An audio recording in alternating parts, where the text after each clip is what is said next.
امام ابن ابی عاصم کی کتاب السنہ 1158 نمبر حدیث ہے. سیدنا علی رضی اللہ تعالیٰ عنہ خود راوی ہیں کہ غدیر خم پہ آپ صلی اللہ علیہ وسلم نے صحابہ کو جمع کر کے کہا کہ اے میرے صحابہ، کیا تم اللہ کو رب مانتے ہو، مجھے اپنا پیغمبر مانتے ہو؟ صحابہ نے کہا بلا یا رسول اللہ، کیوں نہیں. پھر کہا کیا تم اللہ اور اس کے رسول کو سب لوگوں سے بڑھ کر محبوب سمجھتے ہو؟ کہا کیوں نہیں. پھر آپ صلی اللہ علیہ وآلہ وسلم نے فرمایا کہ پھر اگر تم مجھے اور اللہ کو محبوب رکھتے ہو، پھر فرمایا من کنت مولاہ فہذا علی مولاہ، پھر جس کا مولا میں اس کا مولا علی. جگری یار، مولا کا مطلب جگری یار، جس نے سورہ التحریم کی آیت نمبر 4 میں آیا ان اللہ ہوا مولا ہوا جبریل و صالح المؤمنین. اللہ کے نبی کا مولا ہے جبریل، فرشتے اور تمام صالح مومنین مولا ہے. نبی صلی اللہ علیہ وسلم ان کے مولا ہے، وہ ان کے دلی محبوب ہے. چوتھا طریق سنن نسائی الکبریٰ میں انٹرنیشنل نمبر کے مطابق 8478 سیدنا ابو طفیل عامر بن واصلہ رضی اللہ تعالیٰ عنہ، یہ وہ صحابی ہیں جو سب سے آخر میں فوت ہوئے 110 ہجری میں، نبی صلی اللہ علیہ وسلم کی وفات کے بعد 100 سال تک زندہ رہے ہیں. ابو طفیل عامر بن واصلہ جنگ جمل صفین نہروان میں سیدنا علی کے ساتھ رہے. کدھر 37 ہجری میں جا کے جنگ جمل صفین ہو رہی ہے اور کدھر 110 ہجری میں یہ فوت ہوئے ہیں. اور ان کی حدیثیں نبی صلی اللہ علیہ وسلم سے بھی روایت ہیں اور سیدنا علی سے بھی انہوں نے کئی حدیثیں روایت کی ہیں. وہ کہتے ہیں کہ کھلے میدان میں سیدنا علی رضی اللہ تعالیٰ عنہ نے، یہ صفین کا ہی موقع تھا، پبلک کو جمع کیا، اپنے ماننے والوں کو جو ساتھ تھے، شیعان علی، شیعہ کا مطلب ہے گروہ کے بندے. تو پھر ان سے وہ حدیث بیان کی کہ ذرا مجھے بتاؤ نا کہ تم لوگوں نے نبی صلی اللہ علیہ وسلم سے یہ حدیث سنی تھی؟ تو کئی لوگ گواہی کے لیے کھڑے ہو گئے. پھر وہ پوری حدیث بیان کی جو آپ صلی اللہ علیہ وسلم فرمایا النبی اولا بالمؤمنین من انفسہم، نبی صلی اللہ علیہ وسلم مومنین کی جانوں پر ان کی جانوں سے بڑھ کر حق رکھتے ہیں، اور نبی کی بیویاں امت کی مائیں ہیں. اس آیت کے تحت اے صحابہ کرام، اے میرے امتیوں، کیا تم مجھے سب سے بڑھ کر محبوب رکھتے ہو؟ سب نے کہا بلا یا رسول اللہ. پھر آپ صلی اللہ علیہ وسلم نے مولا علی کا ہاتھ پکڑا، یوں بلند کیا صحابہ میں اور کہا من کنت مولاہ فہذا علی مولاہ، پھر جس کا جگری یار میں، اس کا جگری یار علی بھی ہونا چاہیے. ہاتھ پکڑ. اچھا ابو طفیل عامر بن واصلہ کہتے ہیں یہ حدیث جب میں نے سیدنا علی سے سنی تو میں ہل گیا. میرے دل میں قلق تھا کہ نبی صلی اللہ علیہ وسلم نے اتنی بڑی بات کی حضرت علی کے بارے میں، اور صحابہ کرام نے رضوان نے گواہی دی. اس میں آگے الفاظ یہ موجود ہے کہ اس میں ہی الفاظ موجود ہے کہ آپ صلی اللہ علیہ وسلم نے اسی حالت میں کہا اے اللہ، جو علی سے محبت رکھے اس سے محبت رکھ، جو علی سے دشمنی رکھے اس سے تو بھی دشمنی رکھ. بہت بڑی بات ہے. ابو طفیل کہتے ہیں میں نے کہا یہ حدیث، میں کہتے ہیں میں باہر نکلا، میں نے کہا سب سے سینئر صحابی شروع کے مسلمان ہیں زید ابن ارقم، اور پہلے تیار بیٹھے ہیں زید ابن ارقم. تو ہم بولے گا نہیں زید ابن ارقم کون ہے، تو ہم جماعت اسلامی نے سکول بھی نہیں دار ارقم بولن گے. تو دار ارقم انہی کے نام پہ رکھے ہوئے ہیں کیونکہ دار ارقم سب سے پہلا گھر تھا جہاں نبی صلی اللہ علیہ وسلم دعوت توحید کیا کرتے تھے.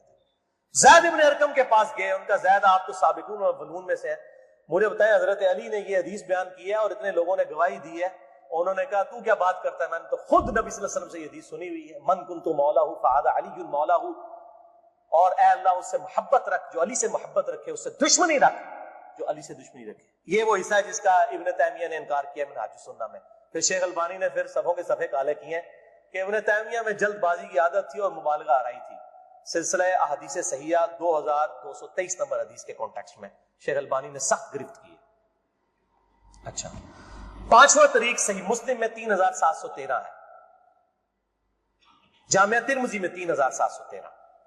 پانچواں طریق من کنت مولاہ فہذا علی مولاہ، زید ابن ارقم سے جابر بن عبداللہ سے رضی اللہ تعالی عنہ. چھٹا طریق مسند احمد میں ہے انٹرنیشنل نمبر کے مطابق 19321 جلد 4 صفحہ 370 پر کہ سیدنا علی نے جب پوچھا گواہی دو گے اس حدیث کی غدیر خم کی، تو 30 صحابہ وہاں پر کھڑے ہوئے، اور باقی پوری حدیث وہی ہے سنن نسائی الکبریٰ والی کہ اے اللہ اس سے محبت رکھ جو علی سے محبت رکھے، اس سے دشمنی رکھ جو علی سے دشمنی رکھے. تو ہمیں تو بڑا فخر ہے، ہم تو علی سے نہ صرف محبت رکھتے ہیں، علی کے دشمنوں کو للکار رہے ہیں الحمدللہ. تو اللہ تعالیٰ اسی عمل کے سبب، اس عمل کا وسیلہ اللہ کے حضور پیش کرتے ہیں کہ اللہ تعالیٰ ہمیں محبوب رکھے. آمین. بھائی یہ غدیر خم پہ آپ صلی اللہ علیہ وسلم نے خطبہ کیوں دیا؟ اس کی میں نے حکمت کئی لیکچرز میں بیان کی، یہاں پہ بھی بیان کر دوں. یہ آپ خطبہ حجۃ الوداع پہ بھی دے سکتے تھے، وہ روایتیں ضعیف ہیں. غدیر خم اس موقع پر پہنچ کر سب لوگ عرب کے جا چکے تھے سوائے اہل شام کے اور اہل مدینہ کے. اور اہل شام صفین میں سیدنا علی کے خلاف کھڑے ہوئے، اور اہل مدینہ میں جو کچھ لوگ تھے انہوں نے اہل مدینہ کے ساتھ زیادتی کی، کچھ ان کے ساتھ زیادتیاں ہوئی. اہل مدینہ اور اہل شام کو اصل میں ڈرایا گیا، کیونکہ واقعہ حرہ میں اہل مدینہ کے ساتھ ظلم کیا یزید نے، اور صفین میں جو ہے وہ حضرت معاویہ جو فوج لے کے وہ شامیوں کی تھی. اس لیے نبی صلی اللہ علیہ وسلم نے حضرت علی کے بارے میں یہ کرٹیکل حدیث وہاں پر بیان کی تاکہ شامیوں کو اور اہل مدینہ کو ڈر سنا دیا جائے. یہ اس کی ٹیکنیکل ریزن. سیکنڈ لاسٹ ترک، ساتواں المستدرک للحاکم میں انٹرنیشنل نمبر کے مطابق 4711 زید ابن ارقم سے. یہ بڑے خطرناک الفاظ ہیں. زید ابن ارقم، ڈر جاؤ زید ابن ارقم کرو، جیڑی روایتیں انہوں نے بیان کی تھی. زید ابن ارقم کہتے ہیں کہ نبی صلی اللہ علیہ وسلم نے فرمایا تھا غدیر خم پر کہ میں اپنے بعد دو بھاری چیزیں چھوڑ کر جا رہا ہوں، قرآن اور اہل بیت. یہ قیامت تک اکٹھے رہیں گے یہاں تک کہ حوض کوثر پہ آ کے مجھ سے ملاقات کریں گے، قرآن اور اہل بیت. آٹھواں طریق اس سے ریلیٹڈ، غدیر خم کا تو نہیں لیکن ریلیٹڈ ہے، اس لیے میں نے اس کو بیان کرنا ضروری سمجھا. المستدرک للحاکم میں انٹرنیشنل نمبر کے مطابق 4628. یہ حدیث بھی بڑی اہم حدیث ہے. ابو ذر غفاری کا غلام تھا ایک ابو ثابت، وہ کہتے ہیں میں جنگ جمل کے بعد حضرت ام سلمہ ہماری جو ماں ہے جو آخر میں فوت ہوئی واقعہ کربلا کے بعد بھی، ام سلمہ ام المؤمنین رضی اللہ تعالی عنہا و علیہ السلام، کہتے ہیں میں ان کو ملنے گیا. اماں نے پوچھا، اماں ام سلمہ ہوتے اگر میں لیکچر دیا نا بنو امیہ کے خلاف جتنی حدیثیں ہیں نا، جتنی حدیثیں ممبروں پہ لعنت کرنے والے کے خلاف، سیدنا علی کو گالیاں دینے والوں کے پر عتاب، سب کی سب ام سلمہ سے. ام سلمہ پہ اگر ایک میں پورا لیکچر دے سکتا ہوں کہ انہوں نے جو بنو امیہ کے خلاف حدیثیں روایت کی ام سلمہ نے، نبی صلی اللہ علیہ وسلم کی بیوی. ایک وہ بریلوی دیوبندی اہل حدیث شیعہ نہیں تھی بھائی، نبی صلی اللہ علیہ وسلم کی بیوی تھی. یہاں پر بھی ام سلمہ کو وہ تابعی کہتا ہے میں تو جمل سے آیا ہوں. تو انہوں نے پوچھا کہ بتائیے جنگ جمل میں کیا حال ہوا؟ ان کا اماں میں جنگ جمل میں جو ہے وہ سیدنا علی کا ساتھی تھا. اچھا، کہتے ہیں لیکن صبح کے وقت جب میں نے اپنے مخالف لشکر میں سیدہ عائشہ کو دیکھا تو میرا دل ڈولنے لگ پڑا کہ یہ ٹھیک ہے یہ وہ. حالانکہ وہ تو کتنی حدیثیں ہیں کہ میری ایک بیوی پہ خوف کے کتے بھونکیں گے. حدیث خوف پہ پورا باب شیخ البانی نے باندھ دیا، میں نے 72 حدیثوں میں نقل کیا. سیدہ عائشہ پہ کتے بھونکے، اس کے بعد پوری زندگی روتی تھی. وہ تو ابن زبیر ان کو آگے لے گئے، اس کے بعد سیدنا علی نے ان کو معاف بھی کیا. اور ایک الگ سے ایک ٹاپک ہے، مسئلہ 101 میرا دیکھ لیں. بہرحال سیدہ عائشہ رضی اللہ تعالیٰ عنہ کو دیکھا دل ڈگمگا گیا.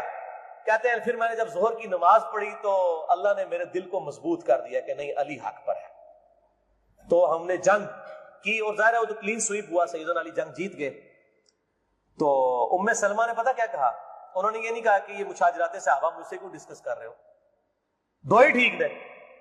انہوں نے کہا ابو ثابت تو نے بڑا ہی اچھا کام کیا، میں حضور کی بیوی ہوں، میں نے خود نبی صلی اللہ علیہ وسلم سے یہ بات سنی تھی کہ قرآن اور علی یہ قیامت تک ساتھ رہیں گے یہاں تک کہ یہ مجھے حوض کوثر پہ آ کر ملے.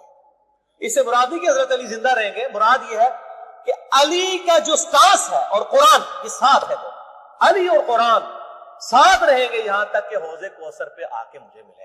اوتھے نازمیاں دی لگے گی پھینٹی، حوض کوثر سے تم ملن گے تو پھر یہی کچھ ہوئے گا نا.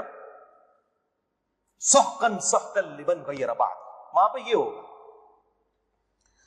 اچھا، تو یہ الحمدللہ سارے طریق مکمل ہوئے. آخر میں 3 حدیثیں بیان کر کے اس کو کنکلوڈ کرتا ہوں. المستدرک للحاکم میں صحیح سند کے ساتھ 4717 نمبر حدیث ہے. ایک طریق شیخ البانی شیخ زبیر علی زئی دونوں نے صحیح کہا، امام حاکم امام ذابی نے موافقت کی کہ آپ صلی اللہ علیہ وسلم نے فرمایا اللہ کی قسم ہم اہل بیت کے ساتھ جو بغض رکھے گا اللہ تعالیٰ اسے ضرور دوزخ میں داخل کرے گا. کہتے ہیں یزید کا معاملہ اللہ پہ چھوڑے. امام ذہبی نے لکھا ہے کہ سب سے بڑا ناسبی یزید تھا، اللہ پہ چھوڑے. بغض نہیں تھا، جو ممبروں پر لعنت کرواتے تھے بغض نہیں تھا. یہ پتہ نہیں کیڑی ایکویشن ہے.